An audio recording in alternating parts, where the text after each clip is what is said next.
Déjame comenzar con una pregunta muy directa. ¿Cuántas personas creen que un problema fiscal se resuelve únicamente pagando una multa o un recargo? Porque hoy, en México, muchos problemas fiscales ya no terminan en una oficina del SAT, terminan en un juzgado penal. Y eso es precisamente lo que vamos a analizar en este video. ¿Qué son los delitos fiscales? ¿Qué es el derecho penal tributario? ¿Y cómo una conducta que parece administrativa puede terminar en prisión? Quédate hasta el final, porque entender esto puede marcar la diferencia entre un error fiscal y un problema penal muy serio. Durante muchos años se pensó que existía una frontera muy clara entre una infracción administrativa y un delito penal. La lógica era sencilla. Si incumplías una obligación fiscal, pagabas una multa. Si evadías impuestos de forma grave, entonces sí había delito. Pero hoy, esa frontera ya no es tan clara. Tanto el derecho administrativo sancionador como el derecho penal castigan conductas que lesionan bienes jurídicos importantes, como el patrimonio del Estado. La diferencia real no está en la conducta, sino en la consecuencia. Si la sanción la impone una autoridad administrativa, hablamos de una infracción. Si la sanción la impone un juez penal, hablamos de un delito. La conducta puede ser prácticamente la misma. Lo que cambia es la gravedad de la respuesta del Estado. Ahora hablemos de algo muy importante dentro del derecho penal: la diferencia entre pena y medida de seguridad. La pena se basa en la culpabilidad. Es decir, se castiga a quien actuó con conocimiento y voluntad. La medida de seguridad, en cambio, se basa en la peligrosidad futura de la persona. Ambas restringen derechos. Ambas afectan la libertad. Ambas son sanciones penales. La diferencia es el fundamento que las justifica. En materia fiscal, estas figuras existen y se aplican cuando la autoridad considera que la conducta representa un riesgo serio para el sistema tributario. El derecho penal no existe solo para castigar. Tiene funciones muy claras. Primero, proteger bienes jurídicos, como el patrimonio del Estado. Segundo, mantener la confianza en el sistema fiscal.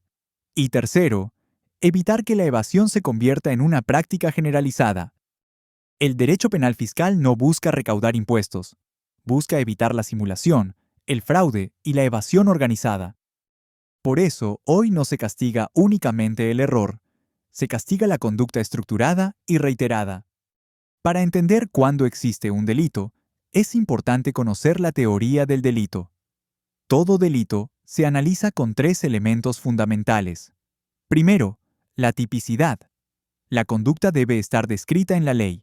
Segundo, la antijuridicidad. La conducta debe lesionar un bien jurídico protegido. Y tercero, la culpabilidad. Debe existir reproche personal hacia quien cometió el hecho. Si falta uno de estos elementos, no hay delito. Esto es clave en la defensa penal fiscal. Pero esto no es todo. Ahora vayamos directamente a la ley. El artículo 7 del Código Penal Federal establece que el delito es el acto u omisión sancionado por la ley penal. Esto significa que no solo hacer algo indebido puede ser delito. También dejar de hacer algo cuando existe una obligación legal puede generar responsabilidad penal. El artículo 8 del mismo código señala que los delitos solo pueden cometerse de forma dolosa o culposa, y el artículo 9 explica la diferencia. Existe dolo cuando la persona conoce el resultado y aún así lo acepta. Existe culpa cuando no se prevé algo que era previsible o se confía en que no ocurrirá. En materia fiscal, la mayoría de los delitos se construyen sobre el dolo. Uno de los cambios más importantes en el derecho penal moderno es la responsabilidad penal de las empresas. El artículo 11 del Código Penal Federal permite sancionar a personas morales cuando los delitos se cometen en su beneficio.